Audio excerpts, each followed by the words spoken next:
Good evening, everyone. You're listening to Red Pill 78. I am the Corruption Detector, and this is your Red Pill News. Thank you so much, everyone, for joining us tonight. We've got an incredible show lined up. My good friends, The Speaker and Sharp Edge, are here from Twitter. Two incredible researchers putting out some of the best information I've ever seen. Love these guys. And we have a lot more than just that. We're going to go through some live digs. We're going to go through some of the top articles of the day, some of the news that's going on. We'll definitely be talking about the Joe Biden scandal. We'll be talking about the fake whistleblower that recently came out. Pretty much everything that's in the news today. And I hope that once we're done here, you guys will go down into the description box and follow Edge and Speaker. Also, check out their website, hivemind.com. That is with ones instead of I's. And then also make sure that you subscribe to their YouTube channel. The link for that is also down there. Urgent announcement from the research firm who showed 4 million Americans how to take advantage of a Social Security loophole that made retirees so much money the U.S. government had to shut it down. Thanks in part to the 2008 bailout, you can claim a refund worth as much as $23,157. There is a rarely publicized secret that allows Americans to claim payouts thanks in part to the 2008 bailout. If you were one of the millions of Americans who were furious when the government bailed out Fannie Mae and Freddie Mac, I've got news for you. Thanks to a little-known loophole the government is not publicizing, thousands of Americans are seeing payouts, thanks in part to this 2008 bailout. In some cases, these payouts can be worth up to 5 figures annually. We've already shown dozens of folks how to cash in on this secret stream of income, like Lawrence L., who tells us he made $1,550 in less than 2 weeks, and John K. from Boynton Beach, Florida, who made over $52,000 thanks to this loophole. Richard A. shares that he made $7,000 in roughly 6 months, and Shirley M. from Texas made $3,652 in just 4 months. So how much will your 2008 payout be worth? Find out by clicking the link below and watching the free video, or visit www.refundsecret.com. That's www.refundsecret.com. All right, thank you so much, everyone. If you want to support this channel as well, you can check out the links in the description below. You can also always help out by checking out my sponsors. That's a legitimate investment opportunity. It's a free video. You can watch and learn all about it. We've got patriots from all over the globe here. I see people from California. I saw Idaho. I saw Chattanooga, Tennessee, Washington State. Team Bogan is here. Good stuff. Good to see you guys. Georgia, Arizona, Vermontville, Michigan. I know where that's at. Minnesota, Illinois. Adam Schiff is a derelict. You're absolutely right. Well, listen, I want to ask my entire audience to welcome my guests, the Sharp Edge and Speaker 2018. How you guys doing tonight? Good. How are you? Hey, bud. How you doing? I'm excellent. Well, it's morning for me, man. But, oh, that's right. Good morning. You're on the other side of the world. That's right. I'm Australian, so, and I see a few Australians in the chat, so that's cool. Yeah, I've actually got quite a few viewers from Australia. That's it's always awesome when I see people popping into these live streams, because I know that they're, what, 12 or 13 hours ahead of us. It's pretty sweet. Oh, I just need to say real quick, thank you to Kimberly Bogan, Miss Watching Live RP78. Where you been, Kim? Also want to let you know that I got you and Kev's present in the mail. They sent me a Q keychain. It was a handmade Q keychain from a license plate. So thank you very much for that, you guys. Appreciate it. Oh, that's nice. It's a very sweet thing. Very sweet thing. Well, so you guys, I've been following you for a long time. We've been following each other, I guess I should say. You guys are definitely among the top researchers on Twitter, and I would say the entire movement that we've got going on here. So I think what would be awesome would be to learn a little bit more about you guys without getting too in-depth, because I know that your anonymity is very important to you. So, you know, Edge, why don't we start with you? How did you become a researcher? How did you get into this whole thing? First of all, thank you for saying that. That's, I mean, humbling for you to say that. So I guess I got into researching when I was younger. I actually wanted to be a journalist, and but I was really pretty naive about the world at that point. I didn't know really anything when I started college, and I ended up hating it because there were so many rules.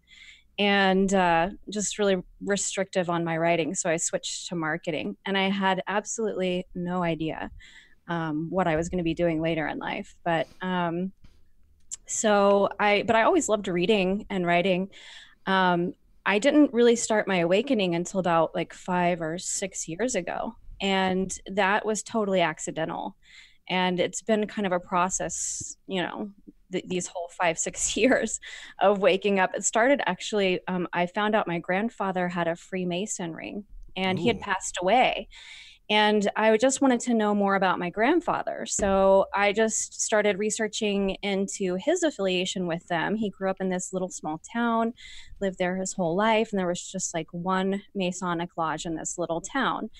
And so I assume, most of the men in that town probably went, to that same Masonic lodge too. And it was kind of like a fraternity, which is really all I thought that the Freemasons were at that time when I was researching. And I didn't really find out much about my grandfather, but I found out a whole lot about the Freemasons. And that was the beginning of my awakening, just learning about that secret society, which led me to learning about other secret societies and their agenda. And once I did that, it just really opened my eyes about the truth. And it sent me, on a bunch of other rabbit holes, different intelligence communities and their secret operations and programs and so forth. And I went just on this journey of researching for years.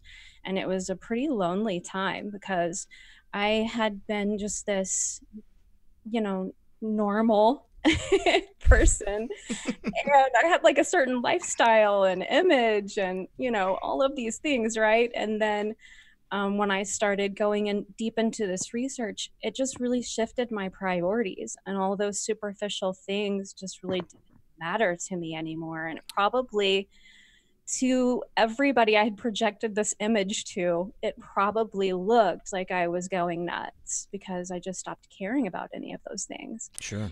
And so I was really lonely for, several years, and just in a lot of really deep, dark research. And I knew that I was being led to do this. I knew it was a God thing.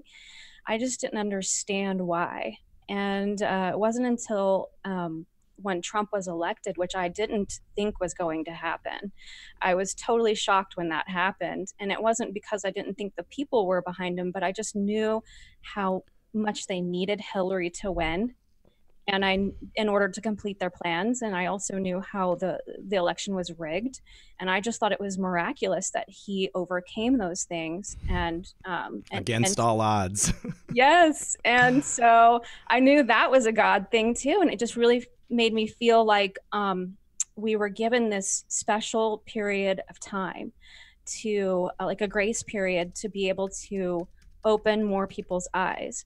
And so that was a great feeling to know that. But I really didn't understand my role until Q showed up. I started following around November.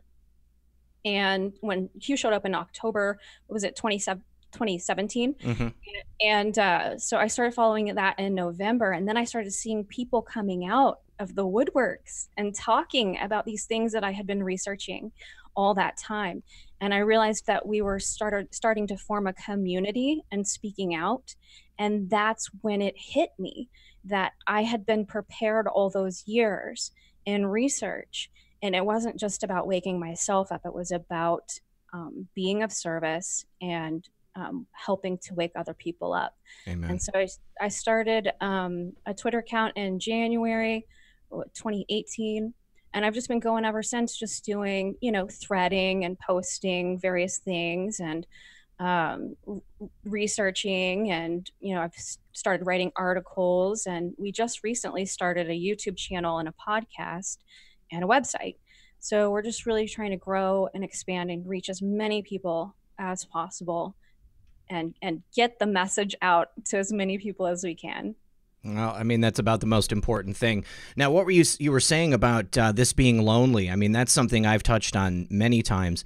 It's a very troublesome thing, waking up and finding yourself essentially just alone in a sea of people who are still asleep.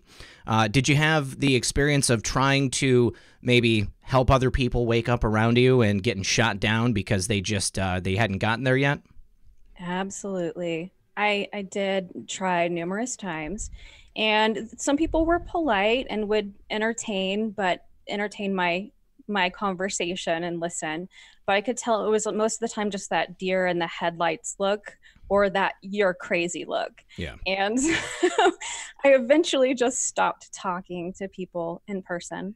And that was why it got so lonely.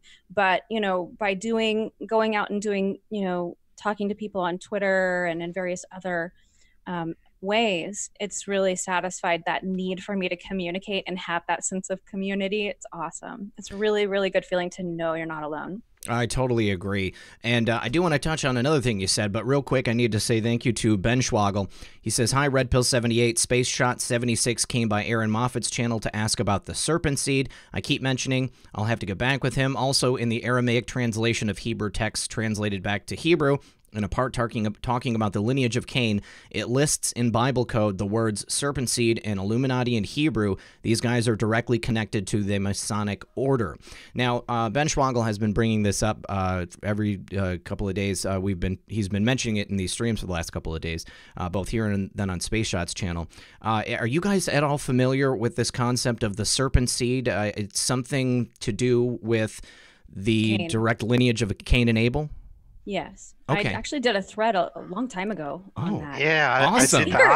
I did the art for you for that. I remember. Yeah, you did. That's you did. great. Well, okay, so I want to hear about that. But one thing I wanted to say about Masonic Order is that I think that people immediately, as soon as they hear the Masons, there's this like damning condemnation that comes down. Like anybody who's involved with this must be evil. Know.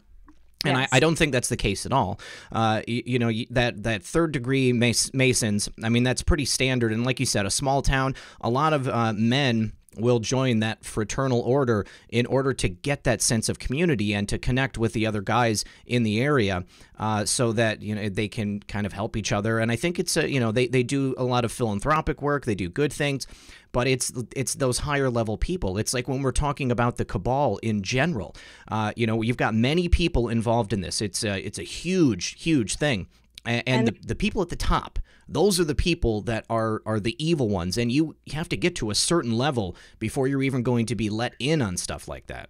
Absolutely. They purposely fill the lower levels with people who are completely unaware of the true agenda. Yeah. It's a cover. And so some of them, and especially in this day and age, I don't know how you can't know because we have so much access to information. But back then, that information was really kept secret. Lock and key, yeah. Right. So I can imagine those lower level Freemasons were just used as a cover to protect the true agenda in the upper levels. I'm not going to say that's across the board, but, I know my grandfather, and he's like a really good Christian man. And and he was like the best man I ever knew.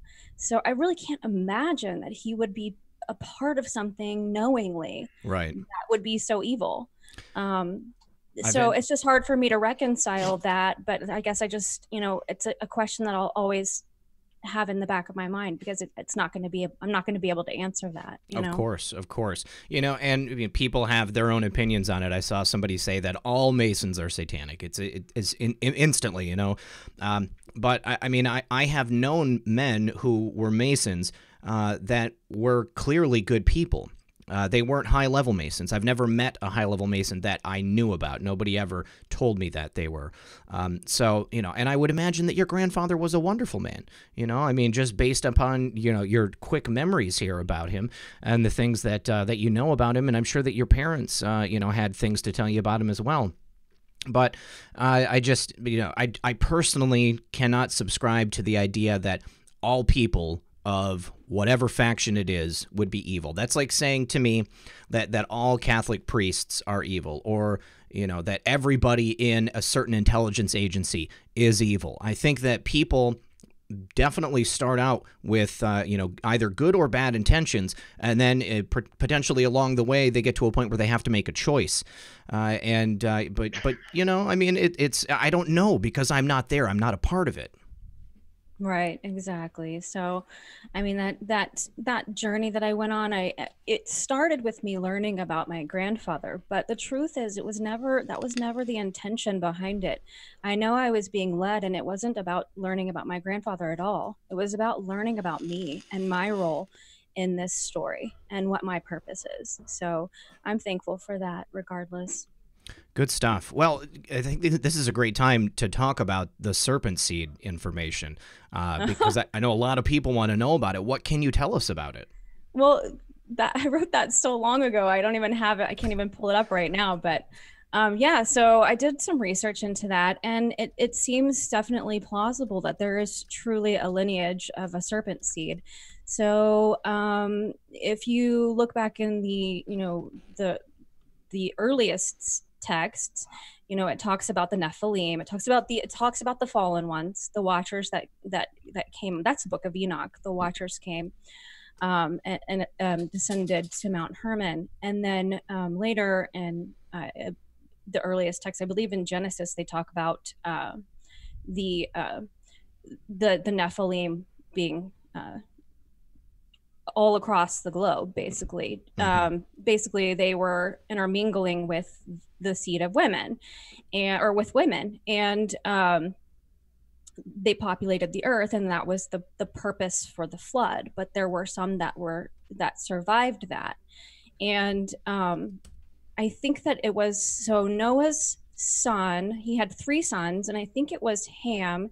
Gosh, I'm going all off of memory, so I may be totally wrong. You're fine. No don't problem. quote me, because I'm not looking at it. But I think it was Ham, and I think it was him. He had a child from another tribe or something that carried that lineage from the Nephilim, and so that child was Canaan, and Cain, and then Cain created the Canaanites, which is how the lineage goes on and the seed goes on.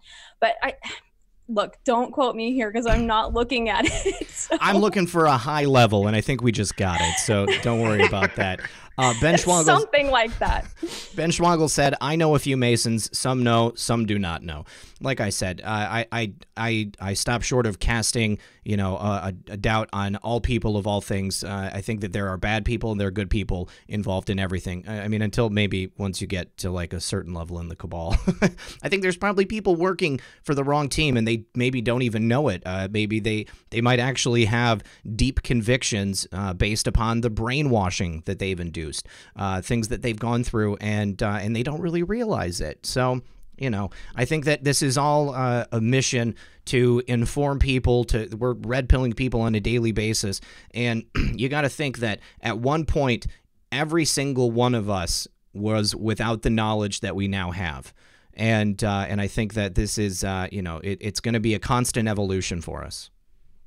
Right. And Karma Non said, "Grab your popcorn. This movie is just starting to get good." I would have to agree. Thanks for that, buddy. You ended up getting into this because you were researching information about the Masons through your grandfather. I think that's a cool story. I think that being able to go back and find out any information about the people that came before you, I think that's a lot of fun. I did the same thing. I didn't find anything about the Masons, but I traced my lineage back to Central Europe and other places, all around the globe. It's pretty cool. And, in the process found a lot of different people that I'm related to that I never ever would have thought about otherwise. But, this is the great thing about social media, is that it's allowed us to come together and to find others of, a like mind. And, it doesn't mean that we all have the exact same opinions, but, we have enough of a similar opinion in that we can come together and we can have an educated discussion about a lot of these things. Whereas being in the regular world, you're surrounded by people who are brainwashed and who are not yet awakened and don't understand these things. The world is dark and full of horrors, and it's difficult for people to accept that. I think a lot of people would rather stay asleep than have to confront the terrible things that we know exist out there. Yeah, it Oh, is of a lot course. easier to stay asleep. In fact, back in those days when I was deep in research and feeling really alone, I wished I could go back to sleep, but it's like you can't. Yeah, You just can't. You know, yeah, yeah. once it's turned on, you can't turn it off. Very true. Also, hey, Dr. B is in the audience, and I do want to say thank you to all of my mods who are here tonight. I appreciate all of you, and I don't have time to list you all off, but you guys know who you are, and I love you for being here. Dr. B says, great topic, great guests. Thanks for having the Sharp Edge and Speaker on. They do amazing research. Yes, you guys do. Hey, Dr. B, I love her. Isn't She's she the best. great? We're actually working on something together. We're working on a couple things together. Good stuff. Edge has been talking about it for the last few days. Yeah, So she's me and Yeah, Dr. a B are couple weeks. talking. Yeah, me and Dr. B are talking, and we're sorting this out. And like, okay. well. I look forward to seeing the program when you guys put it out. It's going to be great. Yeah, so we're working on a couple digs together. So Dr. B, if you ever stop being a doctor, you would be an amazing digger because like she drops some really amazing stuff and messages to me. Yeah. I think, So.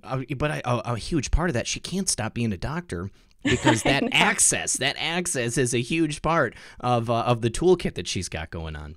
Absolutely. Yes, yes. All right, so Speaker, how about you, buddy? How did you get started in all this?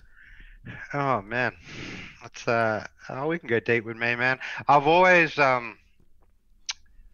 always unsettled about something, dude. Even when I was young, it was always like I was walking around and I was seeing something that other people weren't, but I didn't know what it was. Mm. Just felt really out of place. Yeah. And I used to watch things on TV, and my dad was really big into politics, so I used to go to his work and he used to be watching it there. And I used to just be listening to these people just lie and just straight deception, just coming straight from people's voices. And I could see it on TV, I could see it everywhere. It was really weird, but I never really harnessed it. I kind of shut it away because speaking out about those things, especially at that young age or at high school as I was growing up, really wasn't going to sit well with the people around me. That's not what they were programmed to talk about, pretty much. It was only till about 4 or 5 years ago when I really started to wake up a bit. I dated a person that turned out to be a narcissist that had an MPD, so narcissistic personality disorder. Good for you. Yeah, that's the worst. Dude, but that really woke me up to the point that, and that's scary, man, because she was a high functioning narcissist.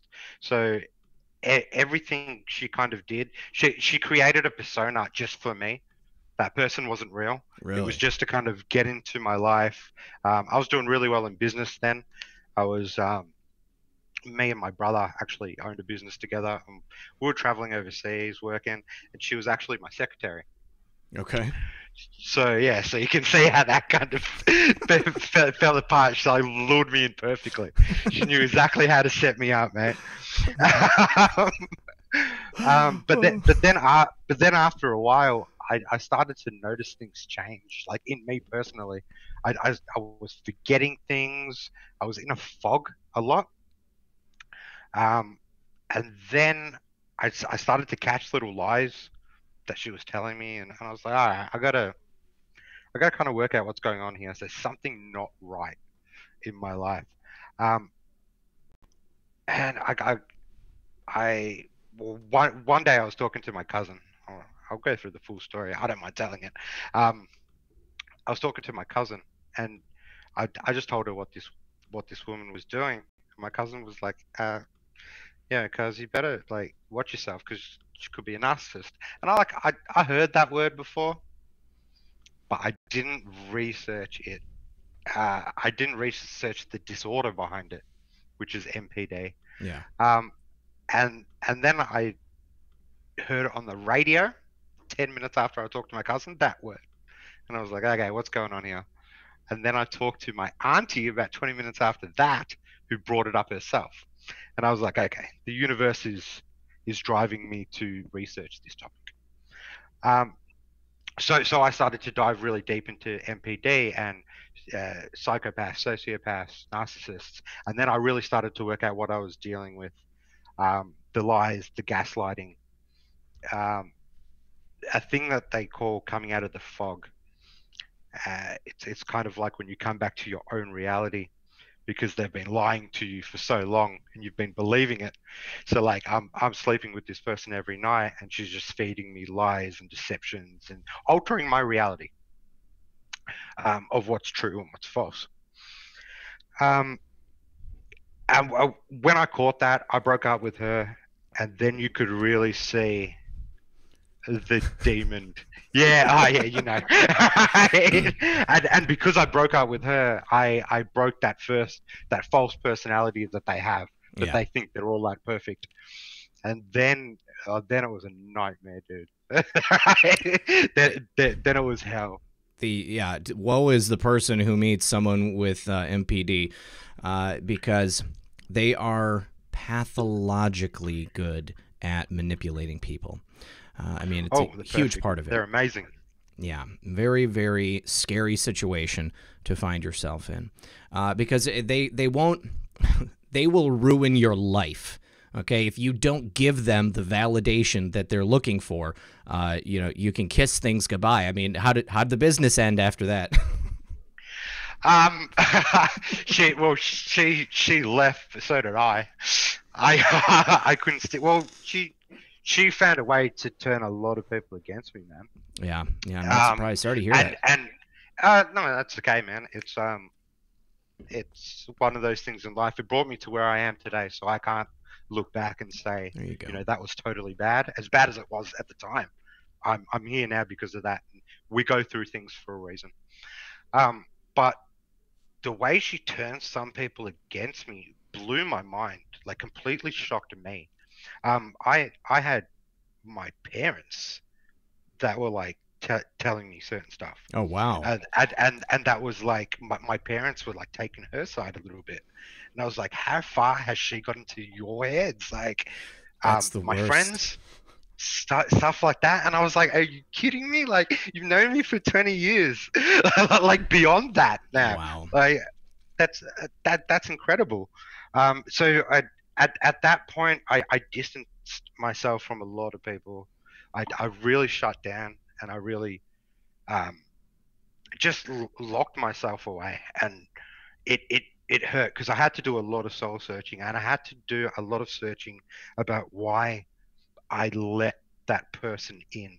What fault of it was mine that I couldn't see that, and you know, what did she try to give me that I thought I needed? Do you know what I mean? And find that in myself, right, and then try to build that in myself. Good. But that was like a damaging couple of years. Like for a couple of years, I was locked away, dude. It wasn't a quick process. But in that time, I've always had a problem with amphetamines. Like if you've seen my red pill story, yeah, I had pretty bad addiction to drugs, mate. And for 2 years, I was pretty much at the bottom of a glass. Not alcohol, but yeah. And I had to find my way out of that as well. So it was like I got double hit. I had to deal with that relationship, and then I was dealing with my drug problem. And once I found the strength, and like I said, it's a journey, man. It's a whirlwind. It's a staircase. But while I was still on that, I came across Q. And I was reading forums, and I was always on the chance. But I came across Q then. I was like, okay, this is interesting. This is something I can dig into, and I've found a lot of interesting. And like just the first couple of posts, I was like blown away. Right. Like I was there right at the start. I was like, okay, this is incredible. I'm gonna start sharing this on Facebook, and I started sharing it on Facebook, and everyone just started like looking at me like I was a crock, dude. I was like, seriously, like can't you people just like enjoy it or look at it or look a little bit deeper, open your minds a little bit. Facebook is probably the worst place to red pill people because I know, right? They will just attack like pack animals. I know, right? I learned the hard way on that one. Yes, yes. Horrible. Real quick before you continue, Michael Kenny says, my entire family actually believes CNN ads that say most trusted name in news. I feel your guys' pain. Oh, that's rough. Thank you for that, Michael. Western Sunrise asks, were the Masons involved in the founding of the USA and the Constitution good or bad? What about snakes in the U.S. founding? Don't tread on me flag. I don't know. I don't know the hearts of those people, but I have to imagine that the founding fathers were good people overall. Then Ben Schwagel says, Dr. B, I sent an email and a super chat to Zen Garcia asking him to try to get a hold of you for an interview. He seemed interested, waiting for a response. And Terry Fell says, Ben Schwagel has the goods on Serpent Seed. Let's talk. You guys definitely get together. All right, so, okay. So you're going through this kind of emotional turmoil, a cathartic process. You're being reborn, and then Q comes onto the scene. And what happens? Well, I started to, like I said, Facebook was a funny one, man, because like I said, I started posting on Facebook, and I started getting a bit of feedback, but I started to post other things on Facebook, just not related to Q, but more of myself. I felt like I was opening up more, and just by posting those Q posts on Facebook, it gave me courage to post other stuff. So there was things going around about feminism and stuff like that, and people in Australia are very sheltered, dude. It's they don't really see a lot what's going on with the cultural side of things. Yeah, I've heard that before. My friend Burn Noticed. Are you friends with Burn Notice? Yes, I think so. Okay, yeah, my friend Burn Notice, has great perspective on lots of different places throughout the world. But that's one of the places that we've talked about. Yeah, it's funny, dude. Like, because I do see more people waking up, but it's definitely a lot more sheltered than a lot of other places. But yeah, so I started to post more about cultural aspects of things, feminism, the PC culture, SJW pushing, like, because I've always been a more cultural person, man, when it comes to like games or scenery, videos, movies. I'm in tune to that sort of stuff. So I started to speak more about that, and I had a few people actually write messages to me saying, "Yo, you can't say those things." That's right. I was right. like, what? and that was like a real wake up for me, man. Like I think it was a friend's girlfriend or something. But yeah, she's like, you could be careful what you say, and I was like, whoa. I've never had someone actually like comment back to me like that, and I was like, nah, I'm gonna say exactly what I want. Then I started posting more, and then Facebook kicked me off. And then I was like, oh, that's what it feels like. Oh, Facebook kicked you off? Yeah, they gave me a ban, man, for something. Wow. And I was like, yeah, I don't remember what it was. So it was going back a couple of years now. But like they banned me for something I was posting. And I was like, seriously? Like that was like a shock to the system.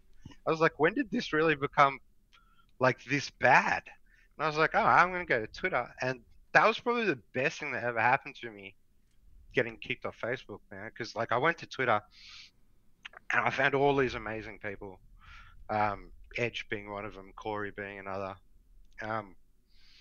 And I just met all these people that wanted to speak the truth and that were genuine in their goals, and that was rare for me because I'm looking at all these people that were wearing masks, man. Not that they were bad people, but just that there was things they didn't want to deal with. They didn't want to get in conflict if they didn't have to. Yep. And I was like, no, I'll get in conflict, because how are you supposed to change something if you can't express yourself and you're all just being quiet about it? Nothing changes that way. What's fascinating to me is that Facebook has become the place where people self-police. I mean, it's like that in all of social media. But people have gotten to the point where they will now say something like that. You can't talk like that. It's not okay for you to give your opinion, and because it's different from mine. And we've essentially gotten to 1984. Basically, you were convicted of wrongthink. Facebook had to get rid of you. 100%. And yeah, it was just really weird for me, dude. Because, like, I'm sure you, as Republican conservatives in America, had been dealing with this for a few years now. but down here in Australia. But then again, I was part of the mold too, man. Like I was never speaking out. I was posting pictures of my white picket fence and trying to put across this fake thing that was my life. Um, but yeah, as soon as I got to Twitter, I felt like I could relax. I felt like I could be more me.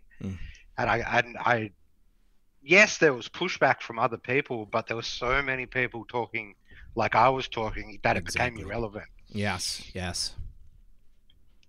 So and then yeah, from growing from there, from building this YouTube channel now, the HiveMind website, working with Corey and Edge, it's like the best thing that could have happened to me at this point in time, man. I'm exactly where I'm supposed to be, and it took all that to get me there. Yes, it was painful. Yes, it was hurt. Yes, there is still bad times now, but damn, I'm really loving where I am. I'm really loving what I'm doing, and just being of service. That's an amazing perspective. I feel the exact same way. It's incredible how that process of getting broken down and essentially reborn and building yourself back up gets you to exactly where you need to be. I mean, I went through much the same thing. My life basically came to a screeching halt. I scraped bottom. And if it wasn't for that fact, I would not be here right now talking to you guys either. I never would have been able to get into this movement in the way that I have been able to participate. Because if I would have just kept on the same trajectory, I could have stayed asleep. I could have been just a standard person with a 9-to-5 working in an office. But much like you, I always felt like I was looking at something that had like this veneer of fakeness on it. I knew that nothing was the way that I was being told. And I had another experience like that. Somebody told me not to talk about something on Facebook. I actually posted a... what was it? It was a journal article on the efficacy of the MMR vaccine, and the results of the study were that there's like a 90% chance that people who have received the MMR vaccine can still contract the measles and can still give the measles to people who have gotten the vaccine. So basically, there's no reason to get the vaccine. It doesn't matter because you're actually more likely to get the disease if you get the vaccine.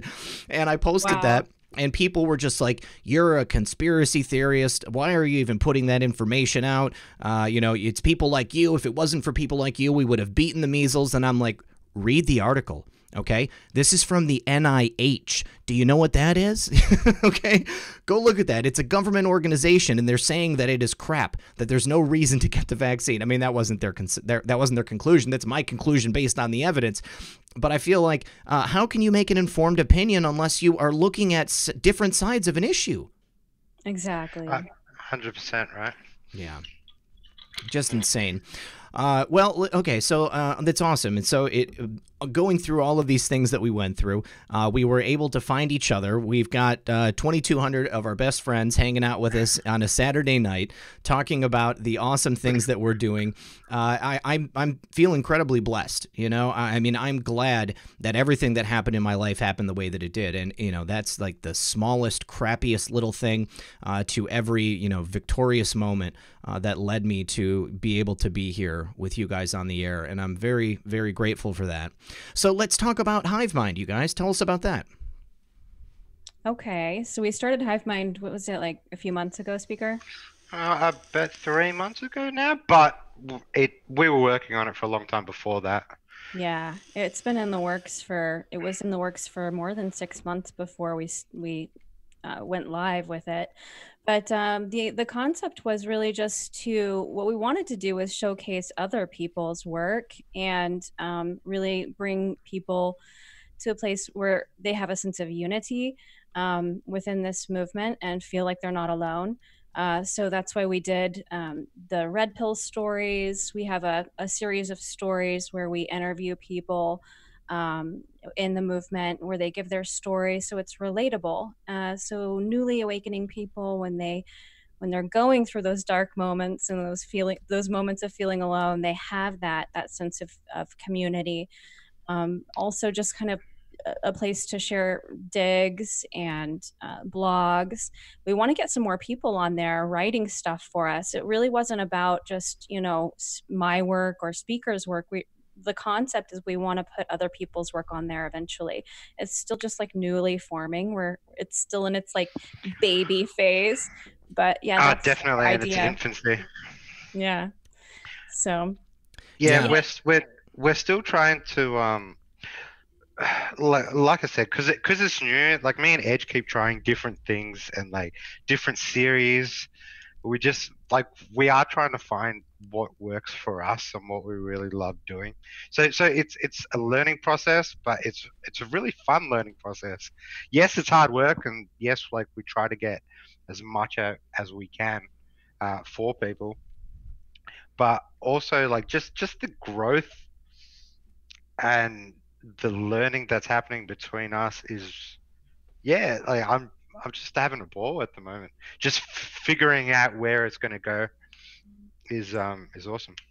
Yeah, so it's just a resource that has a lot of different things. It's got a bunch of videos. Because we have a podcast with Corey from Corey's Digs. That's on the site. It's got Red Pill stories on there, which I just talked about. It's got some of my digs. I've been doing videos lately of some of my digs because I understand a lot of people aren't on Twitter. And maybe they are not, you know, really into reading the digs, but they would watch a video on it and a breakdown on it. So I've been doing that. That's new. So we've just got a variety of resources there. Well, the website looks great. I'm showing it off right now. And yeah, I think that part of the charm of it is that you guys do have all these multiple formats that you're doing. You know, you've got the podcast, you've got the videos, you're doing the Red Pill stories. You know, because it's like, you know, every person that's going to come across this information is going to want to consume it in a different way. You know, some people like the daily news that I do, and then a whole other set of people love the live streams that we do. And then I would imagine it's the same way with you guys. So it's great to see you guys make that transition from Twitter into this, you know, different medium and be able to put out the information and still make it even more engaging. Right. And when we started with HiveMind, the concept, we understand the importance of news and the relevance of that, but we didn't want it to just be that news and digs, because so many really wonderful researchers and people who are presenting the news like yourself are out there. We also wanted to provide more of like a human side, a relatable side, the emotional side, the things that that people are going through that people can relate to, that they're not getting from other resources.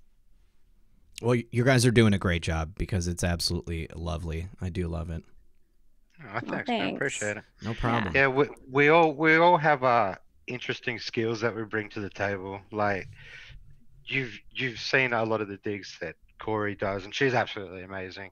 Like, just to have, like, working with her through the podcast that we do over there is brilliant. Yeah. And Edge is just, every day she's just getting better and better. It's absolutely blowing my mind, man, when it comes to editing and digging and stuff like that. So yeah, she's amazing. And of course, all the art and all that.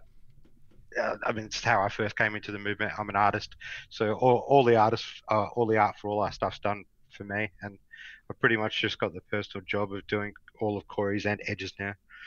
That's good. I was actually going to ask who was doing the graphic design, because it's top notch too. And this is a perfect time to say thank you to God's daughter, because she said thank you for what you do, everybody. That's all of us. And then Wheezy Girl, thank you for that super chat as well. So yeah, how did you guys get started working with Corey? Oh, Speaker. He was friends with Corey. He's been friends with her for a really long time. I'm a social butterfly, mate. He is. He's friends with everybody, if you haven't noticed. It's true. I'm quiet and reserved. Like, it takes me time to like get to know people.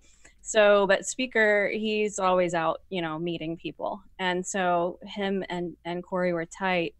And yeah, she was really down for doing something, because she was looking for a group to be able to kind of share tasks, because it is a lot of work what we do. Yeah. And so when you're trying to branch out, doing websites or doing a podcast or whatever, You know, it's easier when you have kind of a group. You're going solo all the time. I don't know how you do it, but It's exhausting sometimes. I mean, Yeah, I'll admit. I don't. Yeah. Mate, we've talked about this. We're like, how does he do it? Like, I'm just trying to work out what sort of energy drinks you're pumping into you, mate. Monster. I drink like 2 Monsters a day. I used to drink a couple of pots of coffee a day, but I got to a certain age and I couldn't do it. It stopped working. Well, no, it was like I would be like too shaky. It's no like, I mean, a good cup of coffee. I love a good cup of coffee. A lot of times I can wake up. Like I got this this deli that I go to, and so I'll get a sandwich from the deli, and I'll get a cup of coffee while I'm there, and you know, that's it. I can't drink any more coffee because I think I'm just too old. It's just affecting my body differently now. But the Monsters, I mean, I love Monster. I don't drink soda. This is sugar free, so that's great. That allows me to you know, get the energy that I need without having to worry about all the empty calories and stuff. And that's also very important in my old age. you old man. Yeah. Well, we have to write down some secrets with us, mate, so we can keep up. We can start growing ourselves. Eat organic. Grow your own food as much as you can. Do you meditate 1-2 hours a day? Yoga, maybe? No, not that much. But I mean, I have like my own ritual, you know. I mean, waking up in the morning and you know, I pray and I do my own meditation.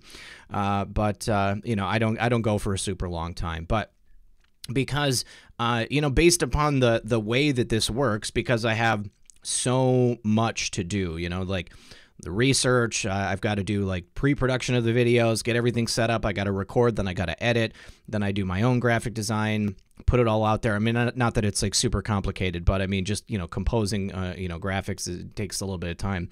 And then, you know, and then there's the whole side of getting it up on YouTube. You know, I mean, there's like, you know, a list of things that you've got to do. So I've got all of this in my mind, and then you take in, you know, all of your communication from people, your messages on email, you know, your personal text messages, your Twitter messages. All of this stuff takes an incredible amount of time.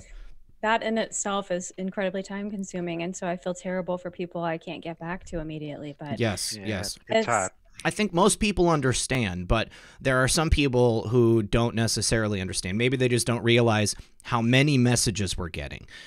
You know, I mean, like, I will try to respond, you know, to many people, but to most people, I'm unable to respond to. It's just, you know, just part of it. But if somebody sends me something that, you know, is noteworthy and I'm going to use it on the show, I am going to say thank you to them and, you know, let them know that I got it. But, you know, I've definitely had some people get offended sometimes, like thinking that I'm ignoring them or, you know, that I don't want to talk to them. That's not it at all. I want everybody to know that there's not enough time in the day. I could, if I had the ability to hire someone just to read my mail and respond. That's what we talk about all the time. The three of us, Corey, Speaker, and I, were like, we just need someone to read all the messages. Yeah. We definitely need someone to shift through our messages and write back. Yeah. I think we all, like all three of us had the same problem. I think you and Corey probably more than me, but yes, it's always just like, oh God, how are we going to do this? Like do this and then edit and then get on top. Crazy, man. We make it work. And I think we're getting better. We're not as efficient as you, bud, but we're getting there. I have like a couple of hours per week, just like on a given day, that I will specifically use to set aside and read through my messages, because I would try to do it on a daily basis, and it just kept accumulating. There would be so many people writing, and the more people that you respond to, the more people are going to continue to write you messages. And, you know, so, I mean, like, I had to make myself, like, blocks of time, you know, even to get on Twitter and just, you know, share stuff, because there's so many people that I'm, like, sharing and interacting with on there. If I get on there and I can get sucked into Twitter and I can, you know, next thing I know, 6 hours has gone by.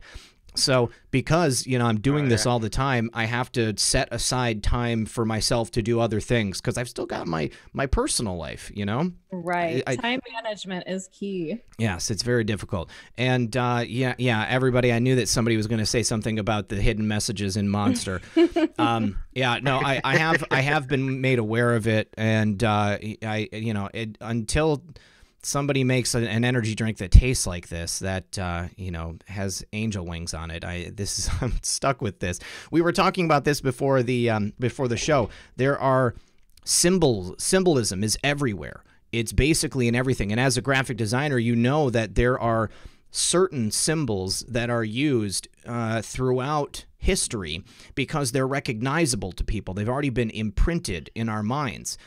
And so it's one of those things that you've got to discern. You've got to look into something and decide for yourself, is this an organization that is aware of this, perhaps evil symbolism that's being used? Are they doing it in that way? Or is it just a company that had a graphic designer who said, hey, that looks cool, and I'm going to make this design based on that? Like, you guys, you have what looks like almost like the star from Him, the band Him, in the Hive Mind thing. And, I know it's not, but, I mean, some people might look at it and say, like, hey, what are they trying to tell us? Right. Yeah, it's we've had a few people mention that. I told like Seeker, people I was like, get ready. Yeah, it's called an enneagram, I think. It's there's another way to say it. I think I'm saying it wrong, but it points to the 9 points of creativity. Okay. Yeah, but it looks very symbolism. So yeah, Edge did warn me, but I'm a graphic designer. At the end of the day, I'm like, that looks cool and I'm creative. I want to put that down. And I think ultimately what we decided was that we want to regain control over certain images, over certain words that they have co-opted. And, like, for example, Speaker and I have joked about this. We love owls, but it's like anytime now all owls are evil, and it's like, no, we want to take that back, I think that's totally worthy thing to do. Right. Yeah. Well, it's difficult because I think that's something I've talked about that before too, is like taking back whatever symbols out there, have been kind of usurped from us and being used by the cabal. Because, like an owl exists in nature. Just because an owl is on something does not make it immediately as part of. I don't even know what it means. Like, it's about Moloch, right? Right.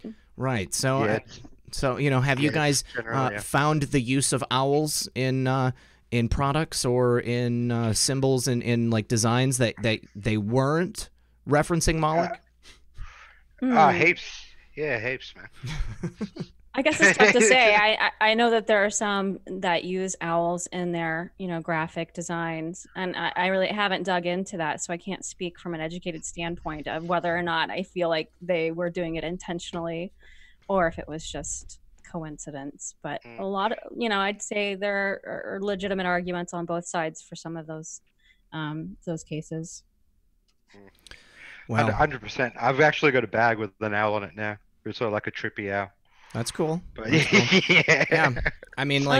My tattoo, like my big tattoo here, it's like an MC Escher, like multi-pointed, geometric design that doesn't exist in nature. And I've got like a tattoo of a cobra and stuff. But I didn't get a snake because I am a devil worshiper or something like that.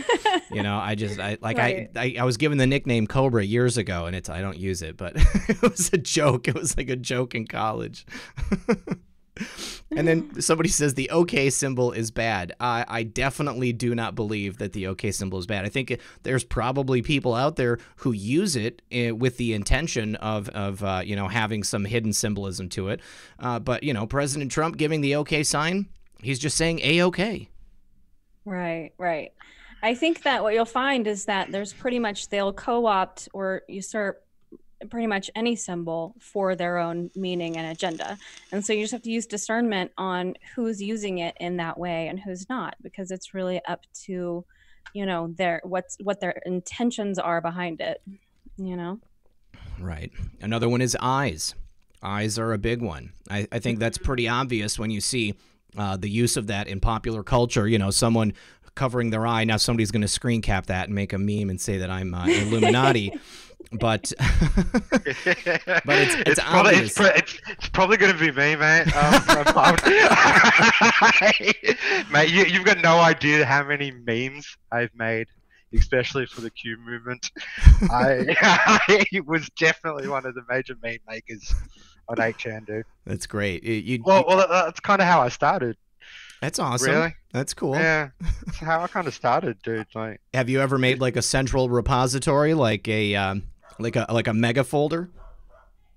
I've got it on our Discord, man. I've made most of my Q proofs that I made into art as well. I didn't just make them basic Q proofs. I'll show you one day. Like, yeah. So like, I'd take a Q post and I'd be like, yeah, I can get arty with that.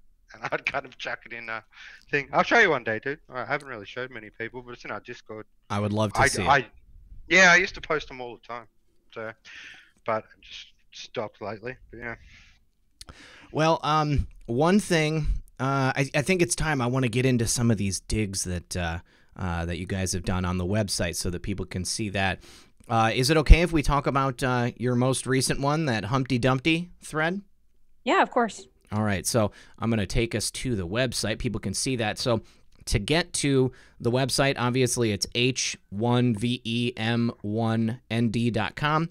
You got home, video, audio, digs, blog, and contact. And I see that you guys have a mailing list. That is a really good idea in case any of our social media accounts go down. This is something I need to do. I just haven't done it yet because I'm time management, whatever.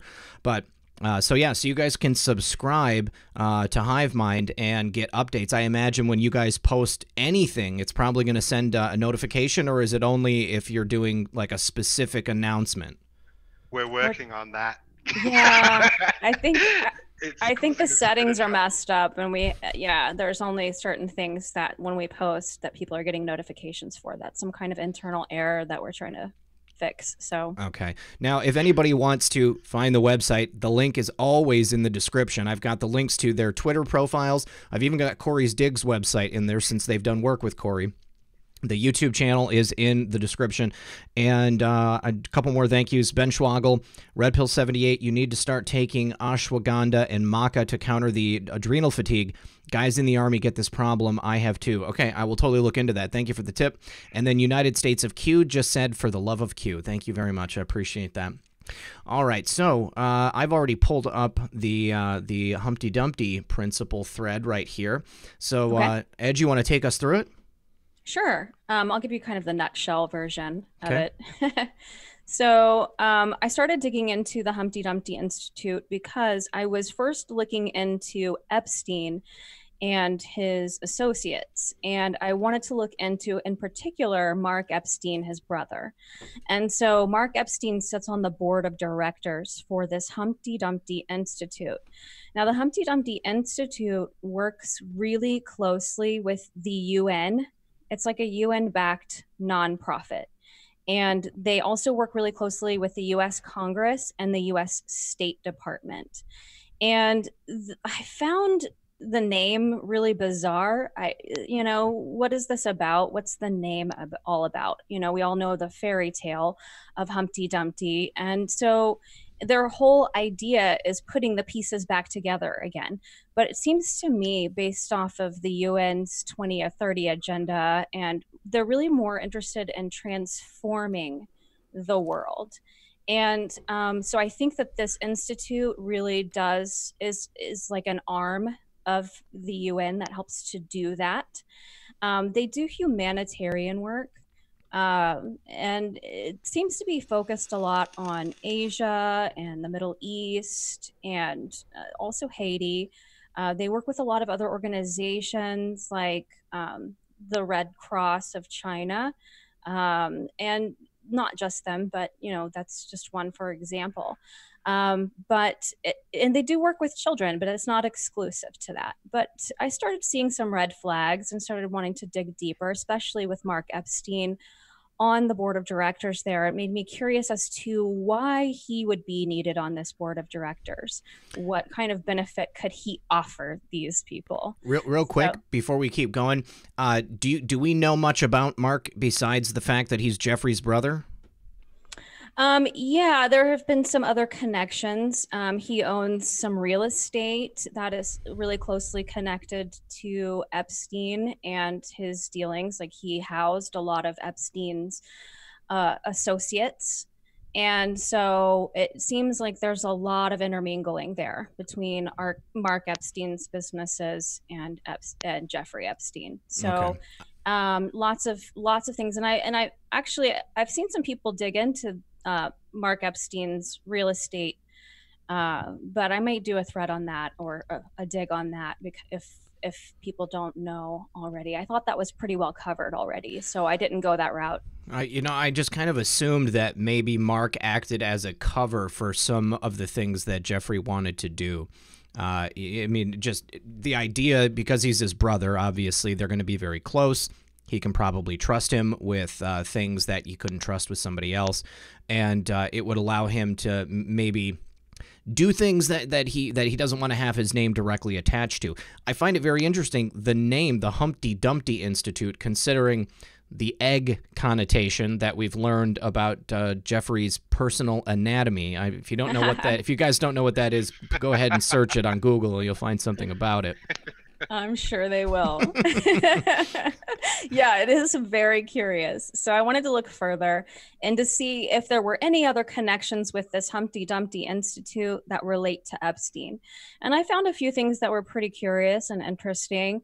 For example, on the board of directors, there's a gentleman named Walter Simon Arbib, and he owns a company called Skylink. And Skylink does subcontract work for DynCorp, or has in the past, in particular with Afghanistan and Pakistan. And DynCorp has a history with child trafficking in not Pakistan, I believe in Afghanistan, Bosnia, and Colombia. And in one particular instance, through WikiLeaks, we found out that Hillary tried to cover up an incident with DynCorp. So was that when she was Secretary of State? Yes.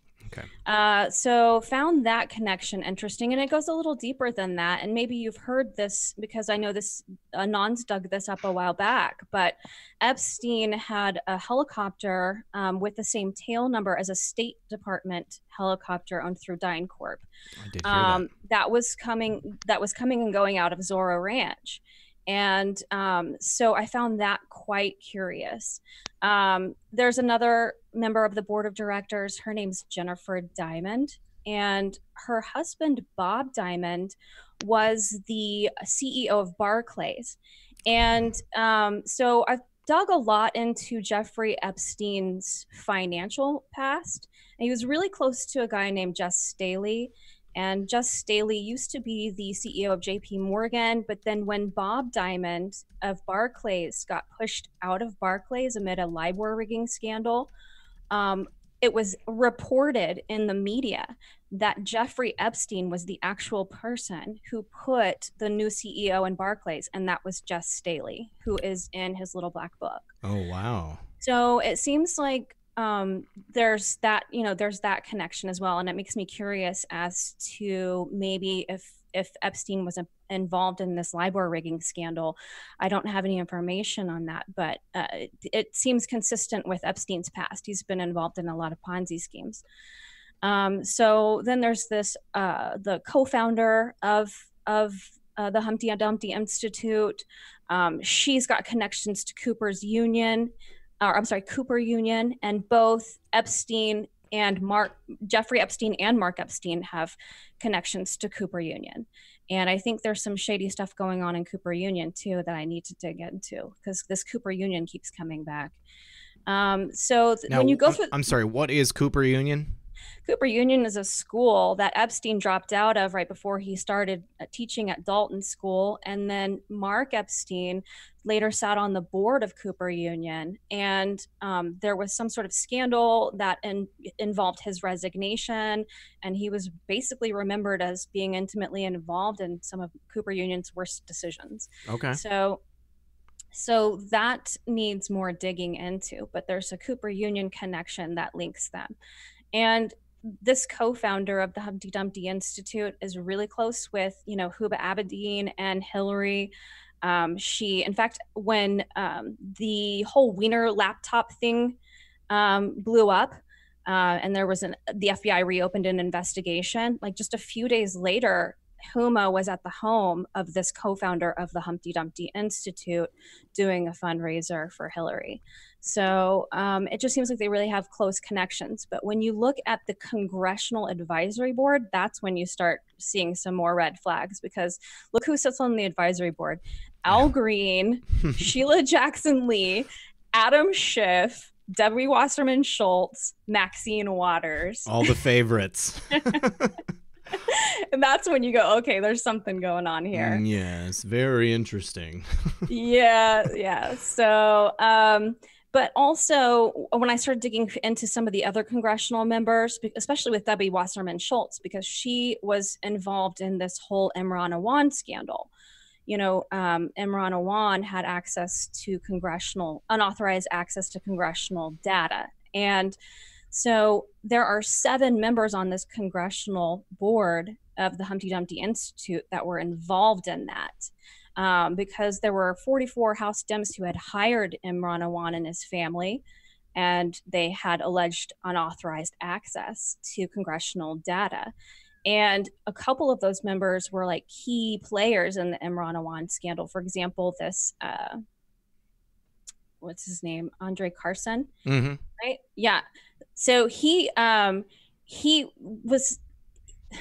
used to, according to one of the Democratic IT aides, Awan and Carson used to play video games in Carson's office when this was going down, when he was having access to unauthorized access to congressional data. And it just makes me wonder if they were communicating through game chat, because as we all know, especially with Q's mentioned that in the past, so that may have been something that was happening. But I've definitely considered that. And one of the things that I always thought about this Awan scandal is that the information that they were privy to was perfect for setting up a blackmail scheme operation. Exactly. Which is also very similar to what Epstein was doing with his own operation. So it makes total sense that those two would connect in that way. Exactly. And so then when you go back and you look at the board of directors for Humpty Dumpty Institute, because when I was looking at these members, there were 2 that stuck out and I just didn't understand why. And they work for this gaming company called Perfect World. The CEO and the senior VP of Perfect World Gaming Company. It's the largest gaming company in China. And that sort of linked up. Yeah, exactly. I'm like, oh, okay, now things are adding up. And so, I go through all these connections. And yes, I do mention how it is alleged that this whole Imran Awan scandal was a blackmailing representatives scheme. And I'm curious to know, considering the members of the congressional members on this board, and with Mark Epstein being on the board, and with these other people who are connected to Hillary and Huma and all of these different connections, I'm curious to know if they were aware of or running that blackmail scheme through the Humpty Dumpty Institute in any way. So I get into that. And then also there's like a Muslim Brotherhood connection, because Andre Carson is alleged to have Muslim Brotherhood ties. Yep. And then also Humpty Dumpty Institute partnered with Rashida Tlaib to go to this, Israeli critical visit to the West Bank that was, in the news, just recently. Very recently, yeah. Right. So definitely seems like there's a lot of alternative, there's another agenda going on here, but behind this institute. Sorry about that. I had to unmute my mic. All right. So, this is very troubling. All of these connections here, these people, it's like almost like a perfect storm of the top players in the this drama that we've been watching unfold over the last couple of years. Now, there's been a lot of information coming out recently, specifically about Ilhan Omar. Have you done any digging into Ilhan Omar? No, but I plan to, actually. That would be a good one. I'm looking forward to it. She's got plans to dig on everyone, mate. I got a long list. The amazing thing is she always finds a way to connect them all, too. You know, probably one of the most maddening things of the last couple of years was the Imran Awan scandal in Congress. I was hoping that something else was going to come out of that. That, you know, perhaps they were just keeping it quiet, and that maybe he was going to be testifying against other people. But, Right. you know, I mean, but nothing has materialized. And I suppose that it still could. But, you know, the longer it goes, the less likely that it appears. Now, this could also be some sort of obfuscation on behalf of the, you know, Trump administration, you know, allowing these people to continue to act with impunity and think that they're safe, and continue to gather information on them. And perhaps Imran and his brothers, his family, could be witnesses at some time in the future. This is one of those things that we were talking about before, is people getting antsy about what's happening and the fact that we're not seeing arrests. You know, what do you guys think about that? Yes, it's frustrating. We understand, but you know, for me, I just keep pressing forward. You know, because I don't. My job is to wake up people and to relay the information and spread the truth. You know, I'm not working in the Justice Department, so that's Right. not. You know, I'm not privy to their information, so I'm just going to keep pressing forward and speaking the truth and not worrying about, you know, what's to come, because, you know, I have faith. Yeah, it's one of those things, dude. Like, evil and corruption has infiltrated and poisoned every facet of society for a very long time.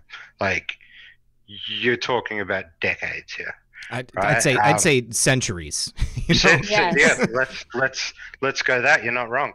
And every institution, mate, when it comes to the entertainment industry, law, schools, definitely politics, there is so much corruption ingrained so deeply in these institutions that it's not going to happen overnight. No. It's not going to happen in a year or two.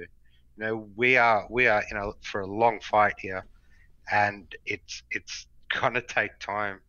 And I just think people need to realize that and get their head around it. I would love to have it done in 4 years. It's definitely not going to be the case, you know. Yeah. But we're definitely on the way up, and we're definitely seeing things over the last couple of years that we have never seen before. Unprecedented movement. Yes. Unprecedented in arrests, and Corey's really good at documenting the amount of arrests that are happening in Arkansas, all around the place, that is not really mainstream discussed. She's really good at putting that down. So, like, yeah, go to her articles, read her stuff. There is so many people getting arrested and getting tried at the moment. It's not even funny, but it's just not on the mainstream media. So you're just not hearing it as often as, you know, you really should. They should be doing their job properly, but they're not. So I completely agree. You know, this is, and I'm glad that you guys feel this way, because this is the same outlook that I have. You know, I am not a member of the Justice Department. I'm not an employee of the federal government. I do not know where they're at with these investigations. But I do know one thing. Those indictments must lead somewhere. They are not just going to be sitting there on the books, sealed, you know, and then be unsealed and there's nothing in the indictment. Okay? Exactly. These are leading to someplace. So, you know, by accepting the idea that we each have our own role to play and we need to fulfill that role and continue on with our life and have faith. Having faith is the most important thing. I think that when you don't have faith, it makes it a lot easier to just believe that nothing is happening, that we're not going to see anything happen. But I defy you to look back at the last couple of years since Donald Trump was elected and tell me that nothing's happening. You can't look back and say that nothing's happening. It is so obvious that it's just been like one thing after another, you know, be it with regulations or with the executive orders or the arrests, the resignations. You know, each of these things has put us closer and closer to the objective. So I see, many people out there, just, opining for the fact that things are not happening fast enough for them. But just think about where we were 4 years ago. Did anyone at that time think that we would be right here today in the situation that we're in? I know that I sure didn't. I had basically lost hope for America. I did not believe that this was even possible. And and I was skeptical too about whether or not Donald Trump was going to get elected. I wasn't sure. I didn't have a crystal ball. I didn't have the ability to look into the future. I knew that that's what I wanted. I knew that that's what I believed America needed. But I was surprised that Donald Trump was able to accomplish as much as he has, considering the depth and the width of the swamp. This is a huge thing. You're so right here, Speaker. The corruption in the government and in society is so deep. It runs through absolutely every strata of society.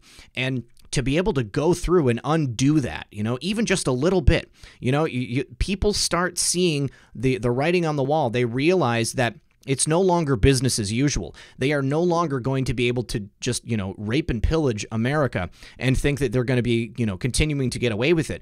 Things have changed so dramatically from where we were just a couple years ago.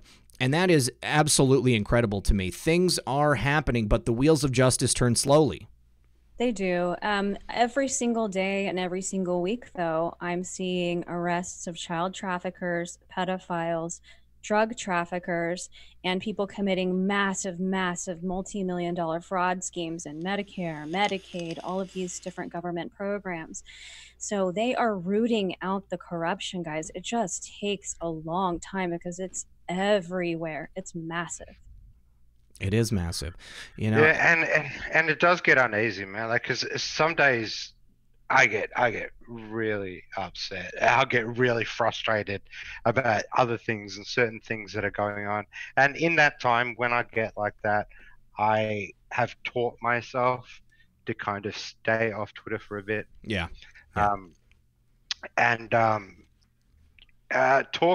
Talk to the people I'm close to most. So like when I get like that, when I get frustrated, I always go to Edge or I go to Corey. They got good ways to calm me down, and it's vice versa as well. You do need to take time off. You do need to rebuild. Whatever it is, just rebuild like yourself. Recharging spiritually. 100%, man. That's it. Everybody. I definitely need to meditate more. But, yeah. Yes. And what you made an excellent point there, just stepping back, getting off Twitter, getting off social media. I mentioned earlier the beauty of social media. This is the bad part of social media. You get this incredible echo chamber effect, and you have like people building on each other like, this isn't happening. I'm upset. I want to see arrests. I need to have this happen now. And, this, I've said it before. I'll say it again. It's not happening on my time. This is God's timeline, okay? Trump administration and President Trump himself, they are working here at destroying the cabal. This is a spiritual war. This is not only the future of America, this is the future of the world and the future of everything as far as I'm concerned. So I cannot believe that it is not happening in the way that it's meant to, because I see nothing but the Dems floundering. They are... Absolutely. I love it. Yes, they are absolutely scared to death. Bring the impeachment on, okay? Bring it, because it doesn't matter. He's not going to be impeached. These people are they're on their last leg, okay? Once they exhaust this from their arsenal, there's nothing left. There's absolutely nothing left. And the closer we get to 2020, the closer that we are to seeing this end. In my opinion, it can't happen too close to the election. It's got to happen by the end of the year, January of 2020. And if it doesn't happen then, then it's, I'm wrong. I think that it will, but I think that, he might have to wait until after the election, until after he's won a second term, because that if we get, just a vast number of people being indicted and arrested, people on the left, in the mainstream media echo chamber, they're going to say that President Trump is rounding up his political enemies, even though it's clearly not it.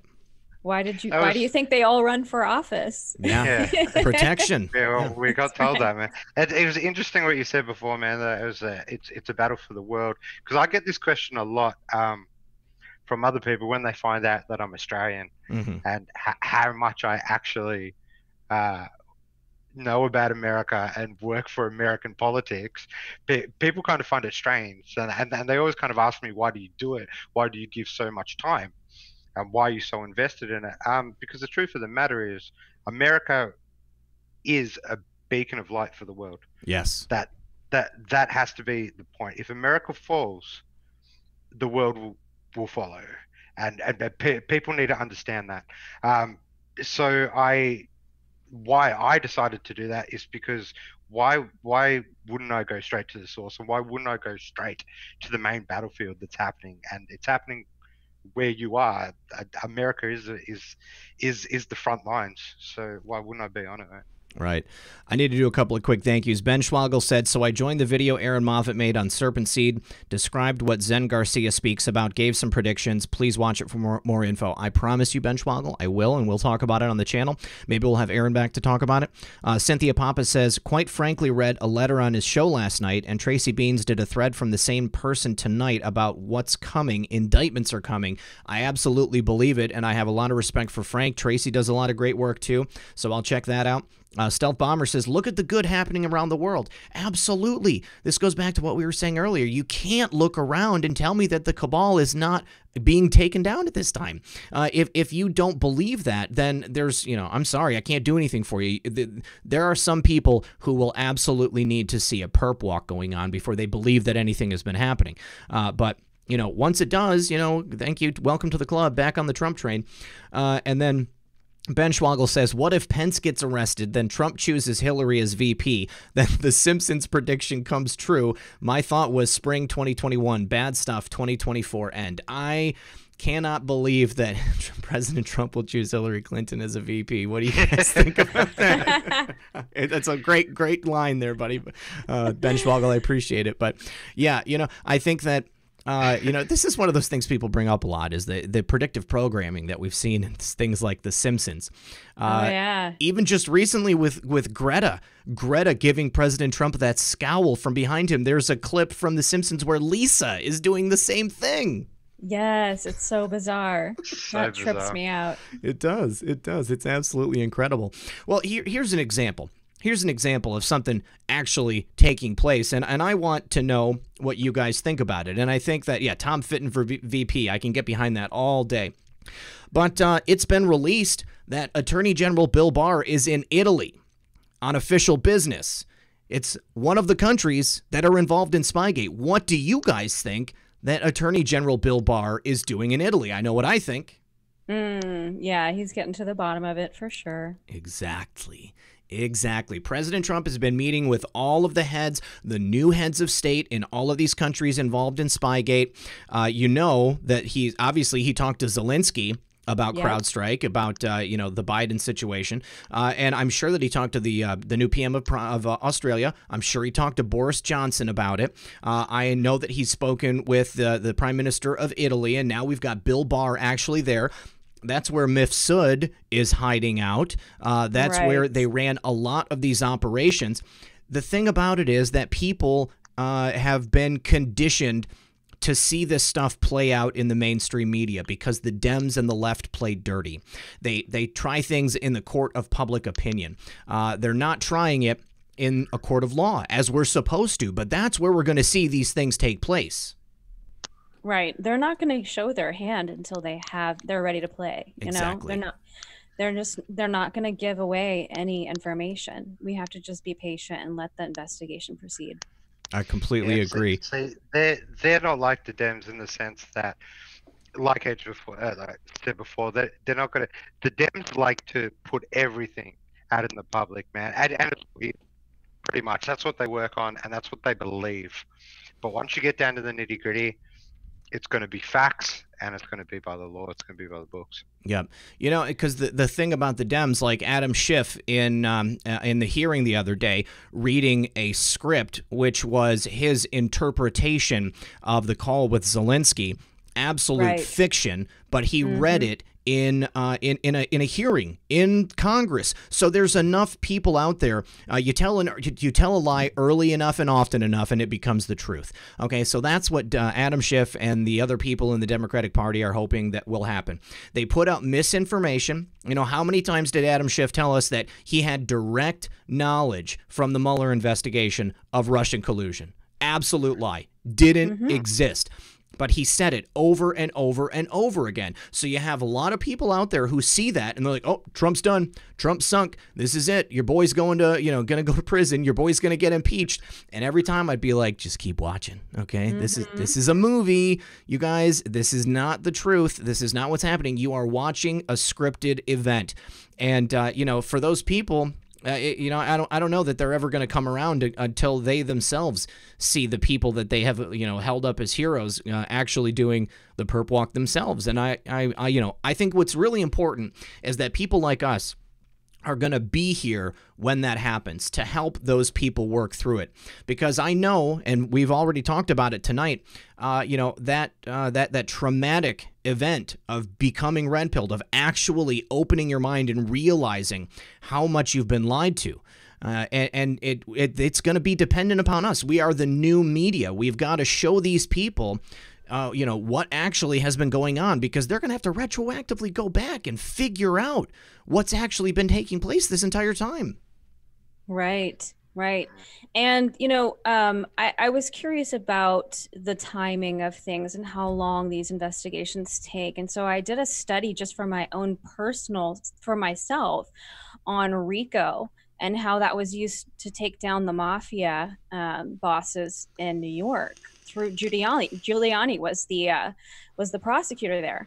And it really helped me to understand how long these investigations take, how in-depth they are. And that was just taking down the heads of the mafia in New York. How much more massive is this?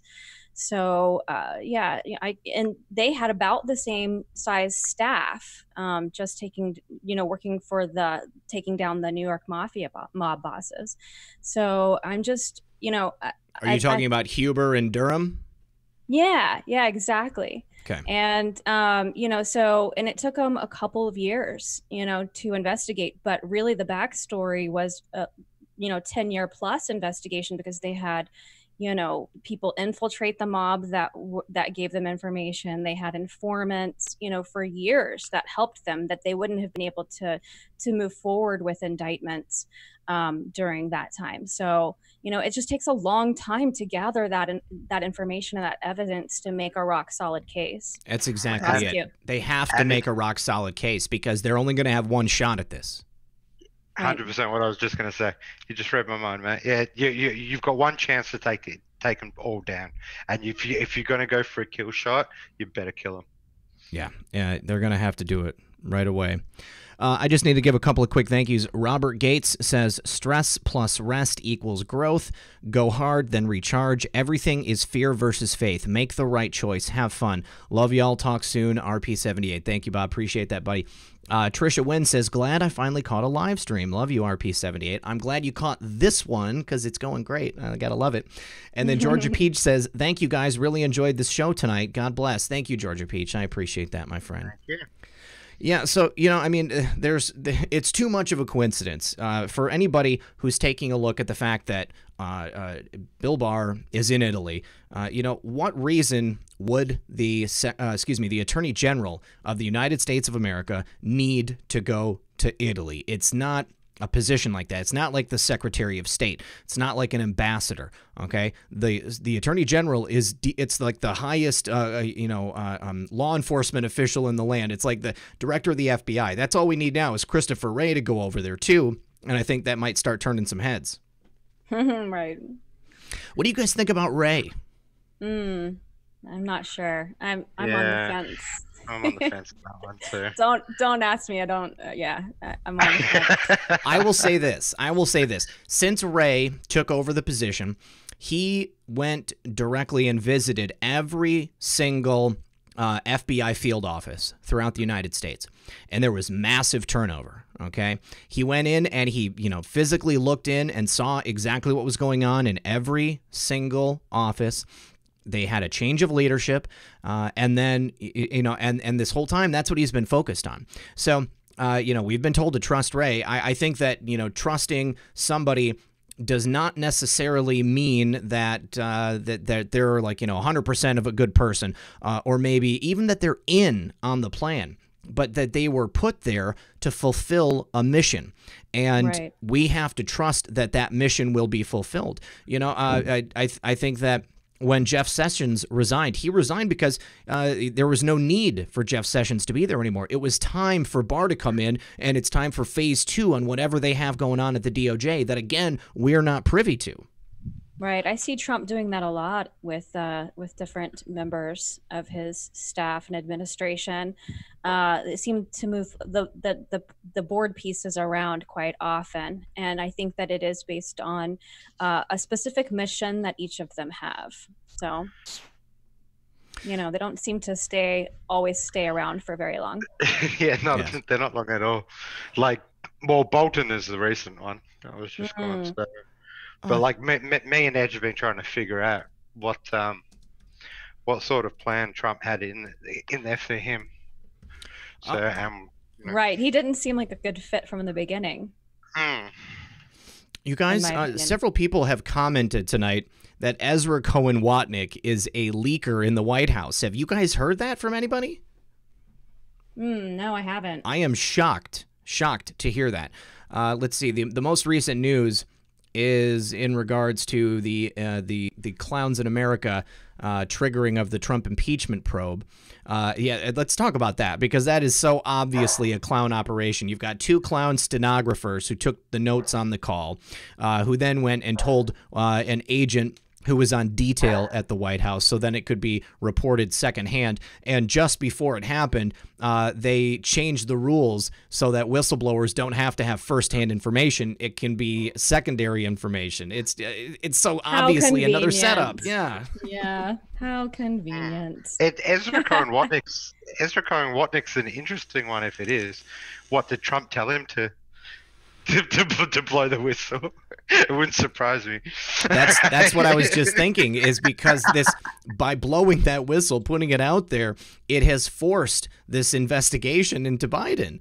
Exactly. It's brought it all out, maybe a different type of discovery than maybe what we were thinking. But if there will be some type of Trump impeachment hearings now in the House.